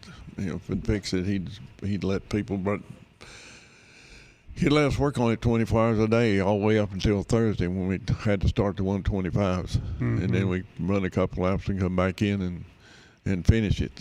And it could have been fixed, but you know, I sold it to Grant Adcox, and he ended up racing it. So it, you know. Right. Yeah. So that's the one we were talking about earlier. And I never really went by and examined it that close to see if the frame was being on it. I knew the hoop bars were over the top. They were being in. I knew that. But yeah, it could have been fixed. Yeah. Well, and then if it had some roll bar damage and that type of stuff, you just never know. If it was meant to be, it would have been, I suppose. And then the funny thing, Junior Johnson walked over and said, anything that goes that fast should turn over. But that's nowadays they got the old roof flaps, so you know the roof flaps and the cowl. So you see a car start to go airborne, and then it just lays back down typically. But this next gen car, one of the things that NASCAR worked on all that, and those cars flying and trying to keep them on the ground and not get them airborne. Yeah. So like Bobby Allison's. Oh yeah, that time he got in the fence at Talladega. That was a scary time. I still remember that. And it was like the car was going to go in the fence. Fence was going in, and all of a sudden it tightened up and threw him back out in the racetrack. If it went in there, I don't know how many hundred people had been killed. Yeah. Wow. But you know, they just things like that we've seen through the years. I've seen people killed on pit road. Yeah. You know. Mike Rich for one. Is it 90 or 92? I always get those dates for the Bill Elliott's team. Oh yeah, Mike Rich. That was Atlanta. Yeah. And then before that, back in the '60s, another boy got killed on pit road. He was a jack man. He run out there and to jack the car, and the car's coming and it gets sideways, and he froze. Oh. And it knocked him out of his shoes, and I'll never forget that. And then I remember Roger Penske had me come to Indy to change the rear tire on his car and work on it. And that's when Bobby Allison drove it. And I remember during the race, there was Saltwater, I think one of them got in a bad wreck. Anyway, the fire truck was down to our left, and them boys had run out on pit road. You know, we didn't do it in NASCAR, but they did. And there was 3 guys running across the racetrack, or across pit road, and one of them was behind the 2 of them, and he seen that car out of his corner of his eye, and he froze, and that fire truck or pickup truck hit him and knocked him out of his shoes. Killed him. Wow, man. I was thinking when you said Roger Penske, I was thinking about the Don Miller accident, but he actually survived that. Well, that was at Atlanta. I mean, Talladega when he got hurt. Yeah. Yeah, he lost a leg. Yeah. From it. Horrible. And, they say Buddy Parrott grabbed his belt and wrapped it around his leg, tourniquet. Yeah, right. So that message that you're going to read is from Mr. Bill Blair. Yeah, Mr. Bill Blair tuned in and says, back when Fireball lost his life at Charlotte, in that accident, the drivers were dipping their suits in a 50-gallon drum of solution, and Fireball was allergic to it and did not dip his suit. I have never heard that. Speaking of an encyclopedia of information there, Mr. Bill Blair. He has it. Yes, he does. If you need to know anything about racing and how many years back it don't matter, he knows. Yeah. Unbelievable. That's what we were talking about before the show. I think that's what you said. He's like a walking encyclopedia. He is. Yes. Anything about it. And how he can maintain all that is unbelievable. Yeah. And he does tricks with the guns. It's just, how do you do all that stuff? Did he tell you about getting up to the top of the barn? Oh, yes. And decided he was going to be Superman and fly? Yes. It didn't work out too good. The cape didn't work that well, but I think he learned a valuable lesson, right? Do it while you're young. Dickie did have another question. He says, "What was Mr. Wilson involved? Was Mr. Wilson involved with the building of Sox and Martin drag race engines?" No. No, I was never involved in him. Okay. That was they had a NASCAR series back in the 70s, and we're actually going to have Dave Lyle on with us. He raced in that series. Of Dave Lyle Boulevard? Oh, that's a good question. I don't know. Maybe we'll have to ask him if he's anyway. Yeah, he worked for Jack Roush. He was like employee number 45. Oh, well. Up in Livonia up there. So next to getting inducted into the Hall of Fame, what would you say your second most proud moment was? Well, probably the biggest moment was in 1980 when we won the Daytona 500 with Buddy Baker. The Gray Ghost. Yeah, the Gray Ghost. That always sticks in my mind. You know, the thing about it, people don't realize at the end of the season in 79, leading into 80, there's only 3 of us in the shop. And anyway, I said to myself, well, I got a free hand now. I don't have to answer to nobody about what I want to do to that race car. And I took it to a guy that used to work at Holman-Moody and had him work on it. And I'd go and check it lower at lunchtime. No, that's not what I'm looking for. And I said that long tempered, I want to fit like a glove, and this is what I want down the sides. And then like they never got that car the way I wanted it, but finally they got it, and I picked it up. In the meantime, I'm building engines, and the one they won in the run the Daytona 500, I remember building it 3 times before I get it what I wanted. But anyway, 2 or 3 days later, I got a bill, and it was $10,000 for that race car. And I said, "Lord have mercy, I can buy 4 race cars for that." Wow. And I'd still shouldn't have never paid it, but we paid it. But anyway, we get to Daytona, and it really messed me up that week because I'm thinking, how am I going to tell Harry Ranier that he owes $10,000 for that race car? He don't think I'm stupid and fire me. So the car was good. It was fast. It's what I expected. And I remember Sunday morning before the 500, Dick Beatty paged me to the office. So I go in, he runs everybody out but me, and he says, "Stand over there." He said, "I want to tell you something. Ain't nobody here wants to run against that race car today." I said, "Dick, there's nothing wrong with the race car." He said, "Yeah, we know. We've checked it from end to end, and they can tell every night they had the cover off of it." He said, "I always said I'll go to inspection and show you how illegal it is." Well, I didn't want him to say that because that's one advantage that I had that nobody ever figured out. Yeah. Because it was a Cale induction. So anyway, we ended up winning the race, and it was amazing that Buddy was able to run that thing the way he did all day. But come down to the last pit stop, and I told Buddy, I said, "Now, I need a can of gas, Buddy, and give me 6 seconds at least." And he come to me, and in about 3 seconds, he done dropped, we're revving the engine up, fixing to leave. Oh. Well, Buck began to the gas man, and he hooked up before actually the car stopped. And then he stayed with him and come into me, me trying to hold him. I reached in the side and grabbed him by the seat by his uniform to hold him, like I could hold him. Anyway, to let him know I was wanting him to stay there. Yeah. But anyway, he out of there he went. And Buck was able to do his job and get enough gas in it. So it come 2 laps to the end, and caution come out, but he didn't even slow down. He just kept going.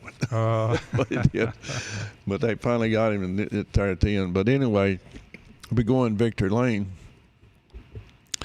and one of the NASCAR officials, I'm staying by Harry Ranier, the owner, And one of the officials walked over to Harry and says, well, today you just set an all-time record for 500 miles. And said, not only that, you've won $103,000. I said, no, Harry, you've won 93 because you owe 10 for that race car. Yes. I paid for it, though. That was good. I'll never forget that. But that was one big day because that sure took a load off my shoulders when we won that race and won that money. Yes. And sure. But that car was unreal. I know we went to Talladega with it. And the last pit stop, Earnhardt was running with us. And we come in, and the boys doing my tires, he kept saying, you have to change 4. You can't change 2. Well, Earnhardt comes in and gets 2. We get 4, and we're 19 seconds back. And about 20 seconds to go, or 20 laps to go. Yeah. And he runs him down, 2 laps to go, and the crowd gets into it. I don't think they're pulling for us anymore than it was for him, just wanted to see a race. Yeah. Well, we ended up winning the race. Wow. And we go in Victor Lane, or back in the garage after Victor Lane. And the inspector come over and said, I'm going to find out how you're lowering this race car. Okay. And Earnhardt's car was sitting there. It's a Oldsmobile just like ours. I said, and I seen it, and I won't mention the inspector's name, but he's over in the garage at that time. He said, you're lowering this race car. You have to be if it's running that fast. And anyway, I looked at Earnhardt, and that right front tire had rubbed a big antilt at, the fender in the hood. And ours hadn't even burnt the paint off of it. I said, well, the furthest seen cars, look at his and look at ours. He looked at them and shook his head and walked away and never said another word. Yeah, because obviously his was close, or it was his was lower than ours was. Yeah, that's funny. But that car was the Gray Ghost. It was something else. Mm-hmm. That was a very nice looking car. Why was it that color? Just to. The big thing, the black was the blackest black I could come up with, and it was a Corvette silver, and then the striping on it had the yellow and the orange and the red striped down the side of it, but where it separated the colors. Yeah.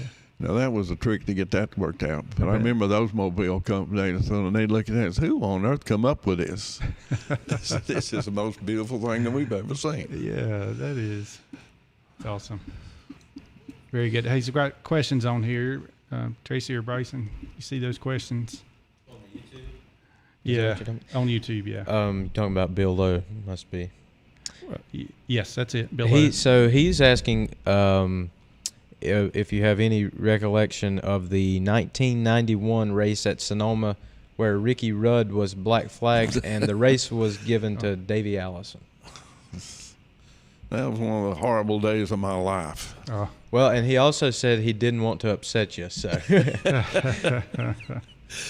Well, I had forgot about that, but it was still in the back of my mind. That we come down at the end and was coming to the white flag, and Ricky was running behind Davey, and he going into the last corner there, and he bumped him, and he scooted him over and went on by him. But they wouldn't give us the white flag. They gave it to Davis. So he goes around and come back, and they have us a lap down. Oh, yeah. But I remember getting into it with Bill France and all of it, and it was a big deal. But anyway, they did put us back into second place, but they wouldn't give us a race. That was a horrible race because that was bad. I remember Dick Beatty called me on the Monday after we got back from Sonoma.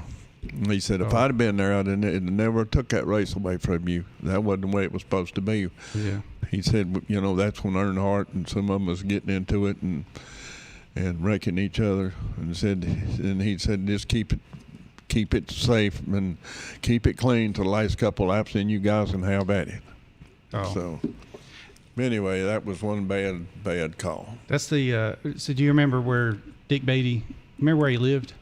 Over there, my school bus used to pass this place all the time, and you have the Winston. Yeah, I've been to this place several times. Toddville Road, whatever. Yeah, right. Right over there in West Charlotte. And he had a place in the mountains also. Yeah, he was another one of those characters. I remember seen him there toward the end of close. Well, I guess he was maybe retired, but mid 90s or whatever. But he'd be out in when I would go sign in the hauler. There's a lot of people that we worked with throughout the years that were just really cool characters, you know. A lot of. Well, he stood out. He was one of the fairest and most, best inspector we ever had. Mm-hmm. And I won't name a couple of them that we had that, oh my goodness. Yeah. They played favorites, and that was bad. Yeah, I'm sure. Different size plates and things. No, we don't talk about that. Statute of limitations might be over some of that, though, you know, some of those plate tracks. But speaking of plates, so you did win. You got 4 poles in a row at one time at Daytona. I guess it was around that 80 time, 1980, thereabouts. Well, we sat on the 79 and 80 with Baker, and then 82 with Bobby Allison, and 83 with Benny Parsons, and then, or I've got that wrong. I think it's 79, 80, 81, 82, because 83 was when we was going for the 5th pole and didn't make it. Well, we would have to fix the car. Well, you know, that's the way it goes. And another thing I thought about, if he'd have made that second lap, Cale would in 84 or 83, I mean. Mm-hmm. It'd been 203, and the pole car ended up 198. We'd been on the pole by 5 miles an hour. Wow. Bill France would have had a fit. Oh, yeah, he would have. Gosh. So your Uncle Randy has a couple questions, and Okay. I'm trying to see if I can shorten it, but I can't. He says, was the backup car an Oldsmobile and was a show car at Hardee's? What all did Waddell have to do to the show car to get it race ready? This refers to the car Cale flipped at Daytona. Well, we slipped the Chevrolet and then brought a Pontiac Le Mans back, and which was at the shop. We'd use it as a show car. We'd turned it into a show car. And I called my son, and a friend of his had this pickup truck and a trailer that they hauled Saturday night race cars on, and they brought it all the way brought it to Daytona, and then we got it ready, and only qualified 195 with it, but there wasn't no effort much put into it. But then Cale with it, he was able to win the 500 with it. But that was, I'd have never believed it would have. It'd have been easy with that Chevrolet. Yeah. That's Terry Levan. He says you need a new Harley. You need a new Harley? Yeah. He's over at Tilly Harley Davidson. That's one thing I've enjoyed so much. Harry Gant and Don Tilly and I rode all over the United States with those Harleys. Wore out 3 Harleys riding with them guys. And I sold it, and that's one of the most fun I've ever had is riding that motorcycle. Yeah. We'd go to California, we'd go to France, we'd go wherever we'd go. Then Don ended up, getting killed on the Parkway, and we was fixing to go to Chicago and ride Route 66 into L.A. But it never happened. That was the end of the rides. Yeah. Yeah, that was a sad deal. Don Tilly, he was good friends with Tracy's dad. Well, and speaking of Tracy's dad, he has 2 Harleys, so maybe he can spot you one of them. And y'all go ride. This is one super fast, the new one. Well, my wife and my kids forbid me to do that again. Yeah. I total 2. Oh. I don't need a total 3. No. Yeah. You don't need to do that. The dump truck took me out one time. So who were we talking about before the show? Somebody's wife didn't want him driving. What was that? I think I was talking to you about that. I must have not heard that conversation. Yeah. Oh, you talking about Marty Robbins? That's what it was. Yeah, his wife didn't particularly want him doing that. Yeah, I don't think I've ever heard that. Of course, I don't know that she even came to the track. I don't ever remember seeing it. I don't know if she was at a racetrack that's some other place or whatever. We was always working on the race cars, so she could have been there and out of sight. Yeah. Well, I had sent a text to, Ricky Rudd. I sent it to Ricky Weeks, who was on a few weeks ago, coincidentally, and but so I resent it to Ricky Rudd, but a few minutes ago. But it's probably too late to have him call in. That would be kind of cool because he could tell his side of the story, and talk about you a little bit. He was ballistic. Him and his wife, they should have been. Golly. Yeah, I'm sure. So, but I was stalling a little bit, but What else do we have? I thought we had another question on here. I didn't see well, we another just had a question. comment about thank you, no doubt, or Craig Forsyth. He said, no doubt God is a NASCAR fan and has blessed us with a great men like you. Absolutely. And all right, so that was that. Well, I guess we'll just go ahead and wrap it up then. But anybody have any further questions, go ahead and put them out here. We'll take one or two more. And otherwise, tune in next week. We're going to have Peggy Flock. That's tomorrow. Oh, gosh, why do I keep doing that? It's so hard to get used to doing two shows back to back. And by the end of the show, by the end of the Mondays, my brain's usually about half fried from, That's what I'm here for. Yeah, thank you, Bryson. You're welcome. If I say it again, just reach over and smack me. But yeah. I'll be almost more than happy to take that honor for you. Yeah, well, Tracy's closer to you, so. Yeah, that's probably more like it. But, yeah, so she's the daughter of Tim Block. She was a daddy's girl, she said. And so he won 2 championships for NASCAR. And, of course, we're going to hear the story about Jocko Flacco. So. But, hey, how about this? If anybody wants to get in touch with you, well, first of all, you can comment on this video, and then I'll make sure Waddell sees the comments. I'll do screenshots of our past shows, and then I'll send them to our past guests and show them the comments or questions. You know? Yeah, because a lot of times we have people come on the next day and then the next day, or sometimes months later, and make comments because they finally had time to watch the show. But the good thing is it's always on here. Well, that's good. Yep. So after today, you can even tell your family now that I think a lot of people, when they come in, they're not really sure what to expect and how well they're going to do or whatever. And so they don't share it out to people. And then, I think, which is fine. I understand that. But I'm saying you did wonderful. So you should be proud of your history in racing and the job that you've done. And NASCAR Hall of Famer too, which is extremely impressive. But you got other Hall of Fame awards too. Not really Hall of Fame, but what was one of those other awards you have? I should have had that wrote down. I've got it down here somewhere. It's on the back of one of them cards. One of the cards. Oh, there you go, Bryson. You got it over there. Yeah, let's see here. And actually, I can go for it. Send out something. You were the Golden Wrench Award by the North Carolina Stock Car Racing Hall of Fame in 2006. Is that on there? Yep, that's on there. That's what I'm looking at. Okay. It says inducted into the National Motorsports Press Association Hall of Fame in 2010. Presented with the Dedicated Service Award by the Living Legends of Auto Racing in 2011. Member of the NASCAR Hall of Fame Board of Directors. Presented with the Smokey Unick Award at Charlotte Motor Speedway for lifetime achievement in auto racing in 2013.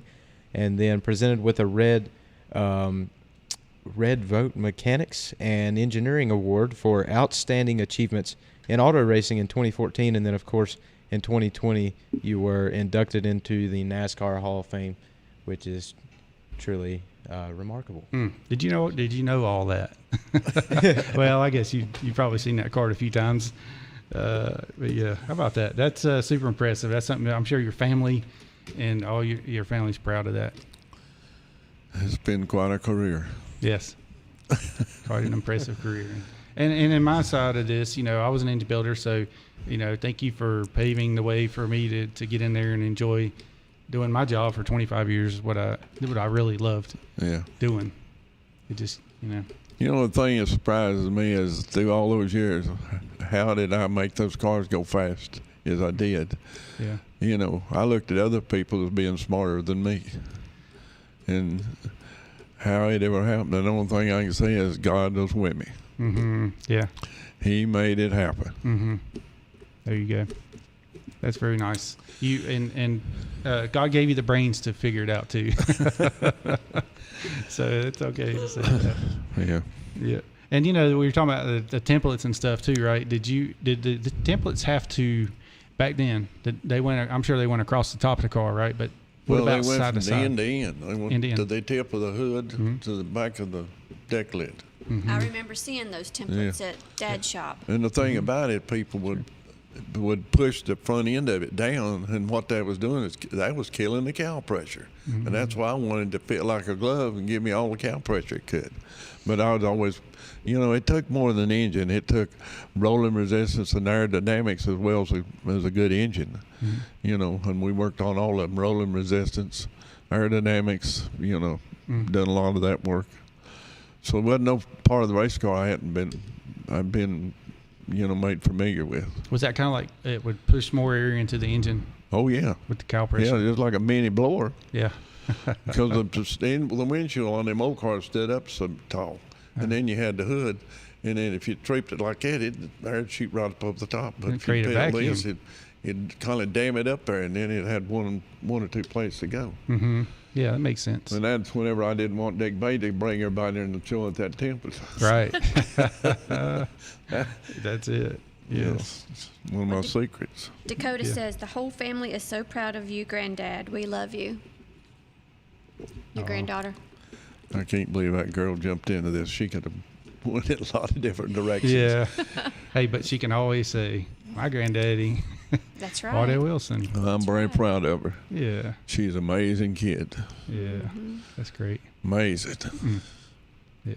All right. Well, yeah, thank you for that comment. That's great. And we certainly understand. You should be proud, that's for sure. And he's proud of you as well, it sounds like. So you're good. Runs in the family, right? Yep. That's it. All right. Well, thank you so much for coming in. And maybe we can get together again sometime and have somebody else come in with you. Okay.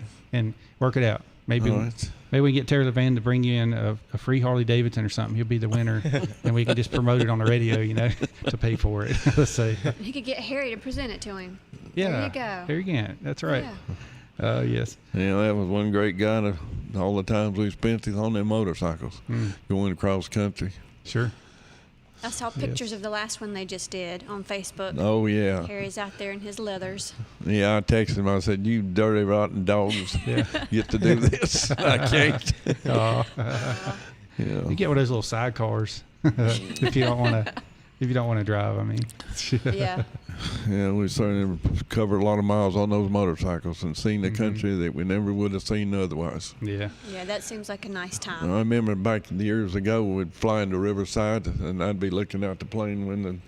I'd say, one of these days I want to drive across the country, because we was always flying. There's a rarity to fly any place to a racetrack.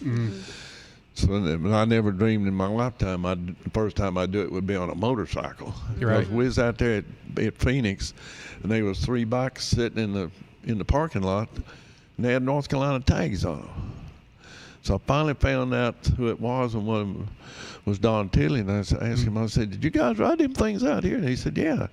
I said, can I come with you next year? Love for you to. Put me down, because I'm coming. Yeah. All right. That's great. Yes. Well, David's even got somebody that said they would loan him a bike if he wanted to go. Oh yeah, but that's what started the Kyle Petty charity rides. That right there. Yeah, I was there when he cut back at the Stock Car Cafe. I guess it's 95, thereabouts. The first very first one. Did you ever see Cale Yarborough get in his plane and fly around? No. Okay. Did you ever fly with him? All right. Did you hear the story about the bear in the plane? I've heard of it, but that's one of those Henry Benfield stories. I know you can't tell too many of his stories, but where Cale Yarborough said he wanted a bear for some reason, and then apparently Henry Benfield found him a bear and put it inside the airplane, had it bundled up, strapped up, whatever. But then the bear got loose during the flight, so whenever Cale landed in the airport, and he took off running out of the plane basically before it was even stopped. The story I heard. I'm the just bear curious comes how out you after get a him. bear in a plane and you get in That's the plane what I and don't was see trying it. to figure out. He can do it some was a wild baby? things. Yes, I don't know. Cale can do some wild things. He'd challenge anything at any time. No fear. Sure. All right. Well, y'all, we'll see y'all tomorrow evening. Yeah, you got it right Peggy for a Flop. change. I didn't want to get smacked. That's right. All right. I was ready. I was getting ready to come over I was there. I was ready. making sure you had it right. Yeah, somebody told me today that Dale Jr.'s show is like 2.5 hours. So I guess if I go almost 2 hours, that's not too bad. Okay. Just saying. Not that I'm comparing myself to his show, but we did go a little bit over, and that's okay. It was great quality content. It was. I mean, we could go another half hour. No, I'm kidding. I'm all right with another 2 or 3, really. Actually, he's know, probably we do got that enough too. storage Yes. to last a He half a probably day. does. That's why he needs to come back sometime. Would you Yes. come back? Okay, let's make us a list each year and what went each year, and we can go through all of it. Yes. And Because there's so time much frame. of it that we didn't cover. that's true. Yeah. Couldn't. Yeah, that's true. That's all right. We got to talk to some old friends, and maybe the next show we can get Terry Levan to sponsor it. You know, Tilly Hardy Davidson There sponsor you it. go. All Even right. if it's just one show. We'll roll it back in Yeah. here and have it sitting in the studio. Yes, we can do that. Yeah. Yeah, doors are open wide enough. Yeah. There you go, Terry. Yes. All right. Well, we'll see y'all tomorrow evening. Racing Roots with Hamm. Y'all have 7 p.m. That's right, 7 p.m. Y'all have a great evening. And don't forget to tune in tomorrow evening. See y'all then. Bye. 550 and 92.9. Real Country. WAME. Hey, y'all, Statesville